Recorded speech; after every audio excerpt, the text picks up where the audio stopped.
Welcome to Pudhiyugam Academy. So now we will UPSC model MCQs. First question: which of the following are the features of cheetah, African cheetah? So African cheetah what features are large and more robust than Asiatic cheetah. Found naturally in India. So barely வந்து பாத்தீங்கன்னா African cheetah. So found naturally in India கொடுத்திருக்காங்க. அப்ப statement 2 தப்பு. Statement 2 தப்பு அப்படினாலே நமக்கு வந்து பாத்தீங்கன்னா 1, 3 and 4, 3 and 4. So classified as a vulnerable under IUCN. So vulnerable status, IUCN status வந்து vulnerable அப்படின்னு சொல்லியிருக்காங்க. Has a critically low population. So critically low population. So vulnerable அப்படின்னு சொல்லியிருக்காங்க. Critically low population ரெண்டுமே வந்து பாத்தீங்க அப்படின்னா opposite. So answer வந்து பாத்தீங்கன்னா 1 and 3 only. So answer வந்து larger and more robust than Asiatic cheetah, classified as a vulnerable under IUCN status. So இத பத்தி description பார்ப்போம். So descriptions. African cheetah. So African cheetah is generally larger and more robust than Asiatic cheetah, which is slightly smaller and player than in comparison. So African cheetah வந்து பாத்தீங்கன்னா larger and more larger. So larger ரொம்பவுமே வந்து larger-ஆ இருக்கும் when compared to Asiatic cheetah. So இது வந்து ரொம்ப முக்கியம். சரிங்களா? Next, statement 2 is incorrect. African cheetah is not found naturally in India. So apparently African cheetah it is not naturally found in India. India was once home to Asiatic cheetah, which became extinct in wild in India by 1950s. The African cheetah has been reintroduced to India recently under Project Cheetah, but it is not native. So இப்போ இந்த statement எப்படி கேட்கலாம் அப்படின்னா African cheetah ஆப்பிரிக்கால மட்டும் தான் இருக்கா, இந்தியால இல்லையா அப்படின்னு சொல்லி ஸ்டேட்மெண்ட் மாத்தி கேட்கலாம். ஸோ அப்போ வந்து பாத்தீங்கன்னா இப்போ cheetah reintroduction program மூலமா cheetah வந்து பாத்தீங்கன்னா இந்தியால வந்து reintroduce பண்ணிருக்காங்க. அது என்ன cheetah? African cheetah. So African cheetah is not naturally found in India, but it is now in India. Statement 3. The African cheetah is classified as a vulnerable under the IUCN Red List, meaning it has high risk of extinction in the wild, but not it critically endangered. It is not, அதாவது critically endangered அப்படிங்கிறது ஒரு status. So endangered, அதாவது endangered, critically endangered, so அதுக்கப்புறம் vulnerable, அதுக்கப்புறம் extinct. So இதுதான் வந்து பார்த்தீங்கன்னா இந்த order. The statement about the critically low populated apple applies more accurately to the Asiatic cheetah, which has fewer than 20 individuals. So critically endangered வந்து பாத்தீங்க அப்படின்னா அதாவது அவ்வளவுதான், அது வந்து எக்ஸ்டெண்ட் ஆக போகுது. ஸோ அதெல்லாம் வந்து critically endangered சொல்லி சொல்றாங்க. So in contrast, African cheetah population while declining, it is still in thousands. So வெறும் 20 இண்டிவிஜுவல் தான் Asiatic cheetah இருக்கு, பட் African cheetah வந்து பாத்தீங்க அப்படின்னா thousands இருக்கு. பட் அதுவும் வந்து ப்ராஜெக்ட் தான் வருதுன்னு சொல்றாங்க. What features makes red panda as an indicator species for ecological change? So ஆக்சுவலா வந்து பாத்தீங்கன்னா என்னென்னலாம் ஃபீச்சர்ஸ் ஒரு என்விரான்மெண்டல் சேஞ்சை இண்டிகேட் பண்ற மாதிரி ரெட் பாண்டா சிக்னல் கொடுத்தா என்னெல்லாம் சிக்னல் கொடுத்தா அதெல்லாம் வந்து என்விரான்மெண்ட் சேஞ்ச் ஆகுது அப்படிங்கிறதுக்கு உண்டான அறிகுறி அப்படின்னா first it's solidarity and arboreal habit. So ஆக்சுவலா வந்து பாத்தீங்க அப்படின்னா அதோட solidarity and arboreal habits. With preference for bamboo and presence in eastern Himalayas. It is endangered status and depends on the specific forest type. So actually the மூணுமே வந்து பாத்தீங்க அப்படின்னா features of red panda. So okay, first red panda is considered as an indicator species. Actually indicator speciesனா ஒண்ணும் இல்லை, இப்போ அந்த என்விரான்மெண்ட்ல ஏதாவது changes நடக்குது இல்ல என்விரான்மெண்ட்டுக்கு ஏதோ ஒரு ஆபத்து வருது அப்படின்னா அந்த இண்டிகேட்டர் ஸ்பீஷஸ் சிக்னல் அனுப்பும். ஸோ மேபி வந்து பாத்தீங்க அப்படின்னா அவங்களுக்கு ஏதாவது உடம்பு சரியில்லாம போகும், இல்ல அவங்களோட பாப்புலேஷன் திடீர்னு குறைய ஆரம்பிச்சிடும். ஸோ அதுதான் வந்து indicator species. So because it's health and population trends reflects overall condition of the habitat. So பாருங்க, it's health and population trends, அதாவது இண்டிகேட்டர் ஸ்பீஷஸ் அப்படிங்கிறது இப்படி இது மூலமா இண்டிகேட் பண்ணுவோம். எப்படி அதோட ஹெல்த் திடீர்னு சரியில்லாம போயிடும். எல்லா பாண்டாவோட ஹெல்த் சரியில்லாம போச்சுன்னா இப்போ இண்டிகேட்டர் என்ன இண்டிகேட் பண்ணுது? என்விரான்மெண்ட் ஏதோ வந்து வைரஸ் அட்டாக் ஆயிருக்கு, இல்ல சம்திங் அட்டாக் ஆயிருக்கு. ஸோ அது மாதிரி ஹோல் ஹேபிடேட்டோட என்விரான்மெண்ட் வந்து பாத்தீங்கன்னா ஹெல்த்தை வந்து அதை வந்து பிரதிபலிக்கும். Especially in eastern Himalayas. எங்க இருக்கு? Eastern Himalayas. It's relevance arises from following: solidarity and arboreal habit. This makes it highly sensitive to disturbance in forest structure and canopy cover. அதாவது வந்து பாத்தீங்கன்னா திடீர்னு ஃபாரஸ்டோட கவர் குறையுது அப்படின்னாலுமே வந்து பாத்தீங்கன்னா அந்த ஸ்பீஷஸ்க்கு அந்த ஸ்பீஷஸ் வந்து நமக்கு வந்து பாத்தீங்க அப்படின்னா சிக்னல் கொடுக்க ஆரம்பிச்சோம். Preference for bamboo. ஆக்சுவலா வந்து பாண்டாவோட இது ஹேபிட் வந்து பாத்தீங்கன்னா பேம்பு. ஸோ பேம்புவோட பேம்பு ஃபாரஸ்டோட ட்ரீஸோட கவுண்ட் குறையுது அப்படின்னாலுமே அது வந்து பாத்தீங்க அப்படின்னா அதாவது யாருக்கு டிஸ்டர்ப் ஆகும் அப்படின்னா பாண்டா வந்து டிஸ்டர்ப் ஆகும். Endangered status and specific habitat depends. The red panda thrives in cool temperature forest with a dense understory. Any ecological change such as deforestation, fragmentation, warming are directly affect the survival. சின்ன ஒரு change நடந்தாலுமே வந்து பாத்தீங்க அப்படின்னா அந்த cool டெம்பரேச்சர்ல ஃபாரஸ்ட்ல வந்து அது வந்து பாத்தீங்க அப்படின்னா இண்டிகேட் பண்ண ஆரம்பிச்சோம். The reference to Great Indian Bustard, consider the following statement. It is endemic to Indian subcontinent. So actually வந்து பாத்தீங்கன்னா first statement சொல்றாங்க it is endemic to Indian subcontinent. So first statement வந்து correct. It is primary habitat is irrigated wetlands and river banks. ஆக்சுவலா நீங்க வந்து great Indian bustard அப்படின்னு சொல்லி படிச்சாலே அது வந்து பாத்தீங்க அப்படின்னா எதுல இருக்கணும், கிரேட் இண்டியன் பஸ்டர்ட் அப்படின்னு சொல்லி படிக்கும்போது அது வந்து குஜராத் அண்ட் ராஜஸ்தான்ல இருக்கும். ஸோ அப்ப ஸ்டேட்மெண்ட் 2 வந்து தப்பு. Power transmission lines was significant thread to survival. So இந்த ஸ்டேட்மெண்ட் வந்து PYQ. இந்த ஸ்டேட்மெண்ட் வந்து பாத்தீங்கன்னா PYQ. இது வந்து கரெக்ட். பவர் டிரான்ஸ்மிஷன் லைன்ஸும் அது வந்து பாத்தீங்கன்னா அந்த 11 kV லைன்ஸ் எல்லாமே அதுக்கு வந்து பாத்தீங்கன்னா த்ரெட்டா இருக்கு அப்படின்னு சொல்லி சொல்றாங்க. ஸோ 1 and 3 வந்து கரெக்ட். சரிங்களா? சரி, ஓகே. இதை பத்தி டிஸ்கிரிப்ஷன்ஸ் பார்ப்போம். The Great Indian Bustard is an endemic to Indian subcontinent. So, with a large population now restricted to India, especially in Rajasthan and Gujarat. So, first is it was once found in Pakistan, but it is now almost extinct there. So, இப்போ almost வந்து பாத்தீங்கன்னா Rajasthan குஜராத்லயே confined ஆ இருக்கு. Statement 2 is incorrect. The Great Indian prefers arid and semi-arid grassland, not irrigated wetland or river bank. Its primary habitat is considered of dry grassland, அதுக்கப்புறம் open shrubs, semi-deserts region, which provides camouflage and nesting places. Conversion of these grasslands for agriculture, irrigation is a threat. அதுக்கடுத்து power transmission line, especially overhead lines, and major threat to the species. The bird has a poor frontal vision. So ஆக்சுவலாக வந்து பார்த்தீங்கன்னா அதுக்கு வந்து அந்த front vision வந்து கொஞ்சம் போரா இருக்கும். அதனால போய் அந்த கரண்ட் லைன்ஸோட கொல்யூஷன் ஆகி அது வந்து இறந்து போயிடும். இதுதான் வந்து பார்த்தீங்க அப்படின்னா நமக்கு வந்து கிரேட் இண்டியன் பஸ்டர்டோட issue. Okay, next consider the following statement. The Himalayan musk deer lacks and antlerless unlike true deer.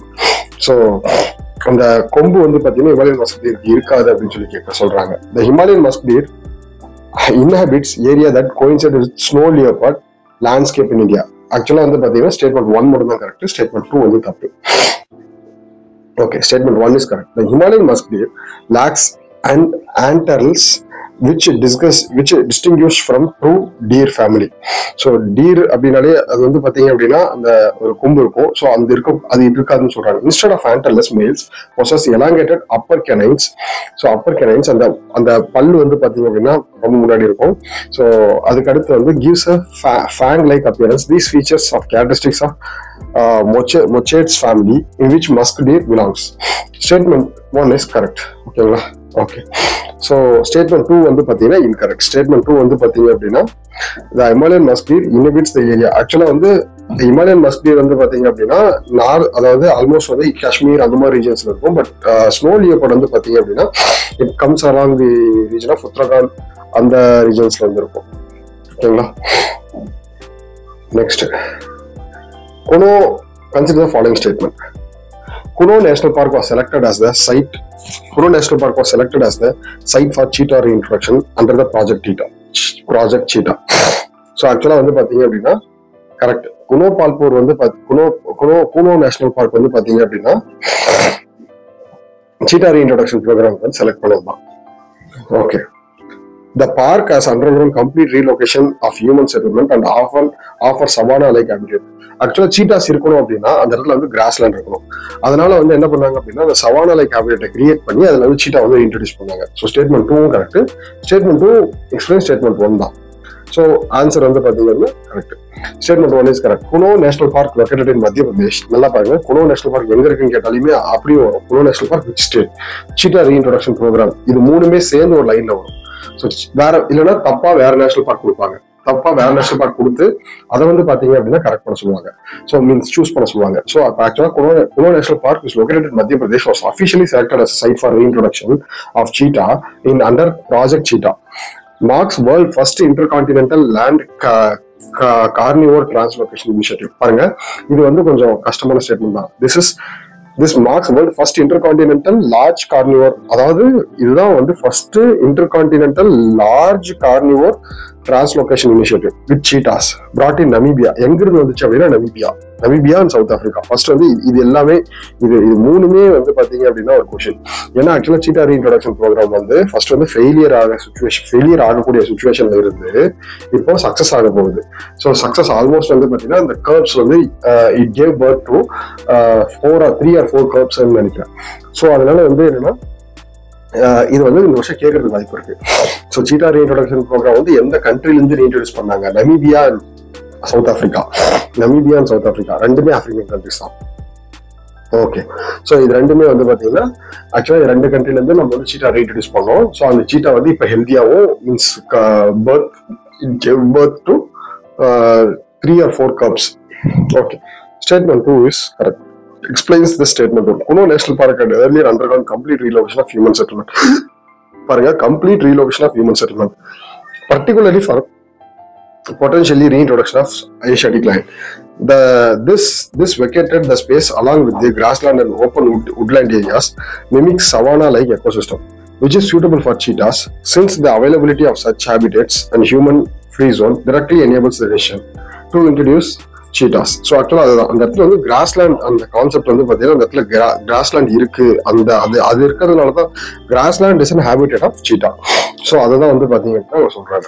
Okay, so statement 2 வந்து correct. Next, with reference to the orangutan consider the following statement. ஆக்சுவலா இது எல்லாமே வந்து அந்த orangutan, chimpanzee இது எல்லாமே species பேஸ்டா question கேட்டிருந்தாங்க. ஸோ அதனாலதான் they are native to India and Sri Lanka. So first வந்து ஒராங்குட்டான் வந்து it's not native to India. So ஆக்சுவலா வந்து பாத்தீங்க அப்படின்னா இது வந்து சுமத்ரா, போர்னியோ அந்த மாதிரி இடத்துல வந்து பாத்தீங்கன்னா அது இருக்கக்கூடிய ஒரு இதுதான் வந்து பாத்தீங்கன்னா ஒராங்குட்டான். ஸோ ஸ்டேட்மெண்ட் 1 வந்து தப்பு. 1 தப்பு அப்படின்னாலே 2 and 3 தான் correct. All 3 known species are critically endangered. So 3 known species of orangutan வந்து பாத்தீங்கன்னா கிரிட்டிக்கலி என்டேஞ்சர்டா தான் இருக்கு. Orangutans are almost intelligent primate. Orangutan are the among the most intelligent primates. So பிரைமேட்ஸ்லயே மோஸ்ட் இன்டெலிஜென்ட், அதாவது குரங்கு, அதாவது பிரைமேட்ஸ் ஆதி மனுஷனுக்கும் இதுக்கும் லிங்க் இருக்கக்கூடிய ஒரு இதுல வந்து அனிமல்ஸ்ல வந்து பாத்தீங்கன்னா பிரைமேட்ஸ்ல மோஸ்ட் இன்டெலிஜென்ட் வந்து orangutan. Okay, so orangutans are not native to India and Sri Lanka. They are found only in the tropical rainforest of Borneo and Sumatra. நல்லா பாருங்க, orangutan வந்து Borneo and Sumatra தான் இருக்குது. Which are the parts of Indonesia and Malaysia. Their habitats are limited to Southeast Asia. Statement 2 is correct. All 3 known species of orangutan, Borneo, Sumatra and Tapanuli. So actually நல்லா பாருங்க, Borneo, Sumatra and Tapanuli are listed in critically endangered in IUCN Red List. ஆக்சுவலா இங்க ஒரு note பண்ணீங்க அப்படின்னா IUCN red list வந்து IUCN வந்து பாத்தீங்க அப்படின்னா யூபிஎஸ்சியோட தீம் தான். யூபிஎஸ்சி ஐயூசிஎன் ரிலேட்டடாக கொஸ்டின்ஸ் வந்து ரிப்பீட்டடா கேட்டுதான் இருக்காங்க. ஸோ என்டேஞ்சர்டு ஸ்பீஷஸ் வந்து பாத்தீங்கன்னா ஆக்சுவலா ஐயூசிஎன் வந்து யூஎனோட பாடி தான். பட் யூஎனுக்கு முன்னாடியே ஃபார்ம் பண்ண ஒரு யூஎனுக்கு கீழே வரக்கூடிய ஒரு பாடி தான் ஐயூசிஎன். பட் யூஎன் ஃபார்ம் பண்றதுக்கு முன்னாடி ஐயூசிஎன் வந்து பாத்தீங்கன்னா எக்ஸிஸ்டிங்ல இருந்தது. அதுக்கப்புறம் யூஎனோட சேர்ந்துக்கிட்டாங்க. ஸோ இப்போ இதுல வந்து பாத்தீங்கன்னா ஆல் 3 known species. ஆக்சுவலா இவங்க ஐயூசிஎன் என்ன பண்ணுவாங்க அப்படின்னா ஜஸ்ட் வந்து அதாவது கிரிட்டிக்கலி என்டேஞ்சர்ட் இந்த ரேங்கிங் வந்து வெளியிடுவாங்க, அவ்வளவுதான். சரிங்களா? சரி, okay. So all 3 known species of orangutan of Borneo. So எல்லாமே வந்து பாத்தீங்கன்னா கிரிட்டிக்கலி என்டேஞ்சர்ட்ல தான் இருக்குது ஐயூசிஎன் ரெட் லிஸ்ட்ல. ஓகேங்களா? Statement 3. Orangutan are among the most intelligent primates, known for their tool use, complex problem solving abilities. So it's அதாவது tool use பண்றது, அதாவது அதுக்கு அடுத்து டூல் யூஸ்னா அவங்க சுத்தி இருக்கக்கூடிய ஹேபிட்டேட் இருக்கக்கூடிய டூல்ஸை வந்து அது எப்படி யூஸ் பண்ணணும் அப்படிங்கறது அதுக்கு தெரியும். சரிங்களா? ஸோ அதுக்கு தெரியும். ஸோ அதுதான் வந்து பாத்தீங்க அப்படின்னா most intelligent in tool use அப்படின்னு சொல்றாங்க. ஸோ அதுக்கு அடுத்து வந்து பாத்தீங்கன்னா it's ability to learn by observing and imitations. So ஆக்சுவலா வந்து பாத்தீங்க அப்படின்னா அதாவது அதை சுத்தி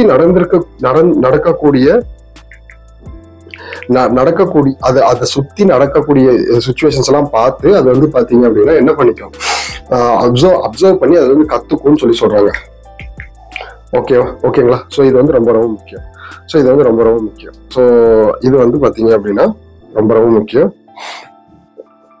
next, their intelligence is considered as comparable to the chimpanzee and gorilla.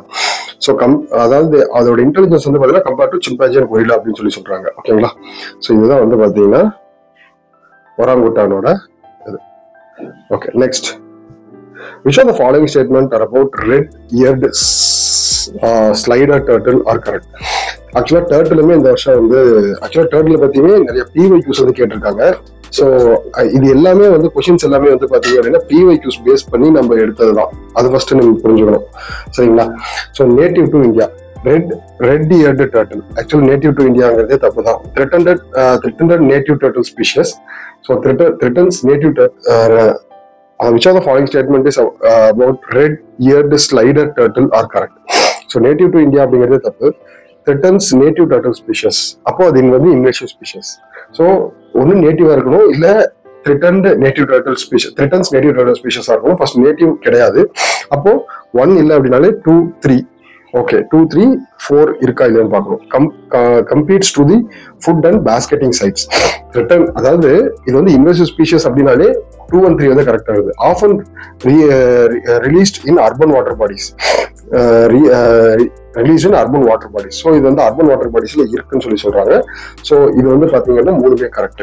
Statement 1 மட்டும் தான் தப்பு. 2, 3 and 4 கரெக்ட். சரி, ஓகே. ஸ்டேட்மெண்ட் 1 வந்து பாத்தீங்கன்னா ஏன் தப்பு? The red-eared slider turtle is not native to India.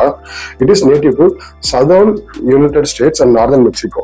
பாருங்க, வார்த்தை யூஸ் பண்ண invasive species. It has become invasive in many parts of the world, including India, due to the pet trade. So ஆக்சுவலா bed ட்ரேட்னால வந்து பாத்தீங்கன்னா வந்து இந்தியாவுக்கு வந்து வந்திருக்குது.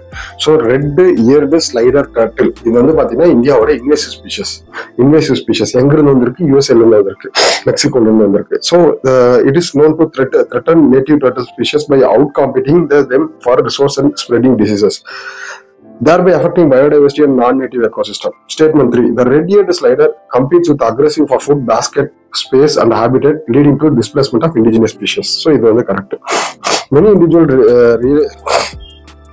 releases to the urban water body. So இந்த ஸ்டேட்மெண்ட் வந்து கொஞ்சம் யோசிப்பீங்க. அர்பன் வாட்டர் பாடிஸ்ல எப்படி டர்ட்டில்ஸ் வந்து வெளியிடுவாங்கன்ட்டு அது வந்து correct. which contributes to spread of naturally and semi-natural ecosystem. ஓகேங்களா? Okay. So next, methane has the highest global warming potential than carbon dioxide. Actually correct தான். கார்பன் டை ஆக்சைடை விட மீத்தேனுக்கு வந்து ஹையஸ்ட் குளோபல் வார்மிங் பொட்டன்ஷியல் இருக்கு.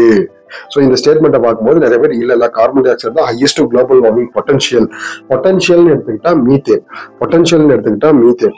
ஓகேங்களா? Next, methane stays in atmosphere longer than carbon dioxide. இங்கே தான் தப்பு. மீத்தேன் வந்து பாத்தீங்க அப்படின்னா இருக்கிறதுலே கார்பன் டை ஆக்சைடு தான் அதிகமா வந்து அட்மாஸ்பியர்ல வந்து ஸ்டோர் பண்ணும். மீத்தேன் வந்து பாத்தீங்கன்னா 50 years 40 yearsலயே வந்து பாத்தீங்கன்னா அது வந்து அழிஞ்சு போயிடும்.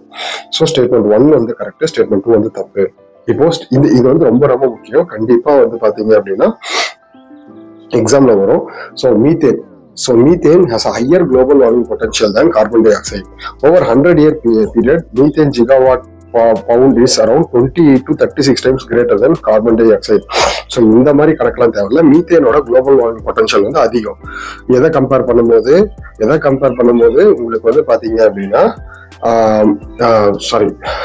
carbon dioxide கம்பேர் பண்ணும்போது. Statement 2 is incorrect.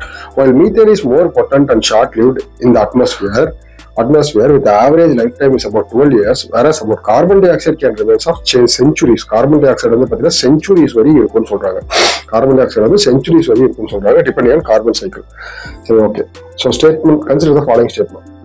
1. Ozone is short-lived greenhouse gases at ground level. So ஆக்சுவலா வந்து பாத்தீங்க அப்படின்னா ஓசோன் வந்து short lived green house cases தான் அட் கிரவுண்ட் லெவல். ஆமா, கரெக்ட். ஓகேங்களா? ஸோ நெக்ஸ்ட் வந்து பாத்தீங்க அப்படின்னா troposphere ozone is formed by photosynthesis of carbon dioxide. Troposphere ozone is formed by photolysis of carbon dioxide. Carbon டை ஆக்சைடுக்கும் ஓசோனுக்கும் சம்பந்தம் இல்லை. ஓசோன் ஃபார்ம் ஆகணும்னா ஆக்சிஜன் வந்து பாத்தீங்கன்னா ஆக்சைட்ஸோட ரியாக்ட் ஆகணும். அப்போ கார்பன் டை ஆக்சைடு வந்து பாத்தீங்க அப்படின்னா ரியாக்ட் ஆகுறதுக்கு கிடையாது. ஸ்டேட்மெண்ட் 2 வந்து தப்பு. Stratosphere ozone protects earth from the harmful UV rays. ஆக்சுவலா இது எல்லாமே PYQ பேஸ் தான். ஸ்ட்ராட்டோஸ்பியரிக் ஓசோன் வந்து பாத்தீங்கன்னா இட் ப்ரொடெக்ட்ஸ். ஸ்ட்ராட்டோஸ்பியரிக் ஓசோன் வந்து பாத்தீங்கன்னா protects earth from harmful UV rays. Okay, statement 1 is correct. Statement 1. Troposphere ground level ozone acts as a short-lived climate pollutant, has a greenhouse gas properties contributing to warming. It is causes respiratory issues and crop damage. இது troposphere ozone. நல்லா பாருங்க, first வந்து பாத்தீங்கன்னா ozone is short-lived greenhouse gases and troposphere ozone is troposphere ozone வந்து பாத்தீங்க அப்படின்னா என்ன சொல்றாங்க, கிரவுண்ட் லெவல்ல இருக்கக்கூடிய ஓசோன். ஸோ இது வந்து ஷார்ட் லிவ்டு கிளைமேட் பொல்யூட்டன்ட். அதாவது ட்ரோபோஸ்பியர் ஸ்ட்ராட்டோஸ்பியர்ல இருக்கக்கூடிய ஓசோன் வந்து குட் ஃபார் ஹியூமன்ஸ். ட்ரோபோஸ்பியர்ல இருக்கிற ஓசோன் வந்து பாத்தீங்கன்னா it's not good for humans. So இது வந்து கண்டிப்பா இது வந்து பேசிக் இது வந்து எல்லாருமே ஞாபகம் வச்சுக்கணும். Statement 2 is incorrect. Troposphere ozone is not formed in photolysis of carbon dioxide. Instead, it is formed through photochemical reaction involving nitrogen oxide, volatile organic compound in the presence of sunlight. So, பாருங்க, nitrogen oxide, volatile organic compound in the presence of sunlight. CO2 is not involved in formation of ozone level. Ozone formation at ground level. Stratospheric ozone found in ozone layer 10 to 50 kilometers plays a crucial role in observing ultraviolet UVB radiation. நல்லா பாருங்க, UVB radiation. So எது வந்து நம்மளோட skin வந்து damage பண்ணுவோம் அப்படின்னா UVB radiation. ஓகேங்களா? Okay, so thank you.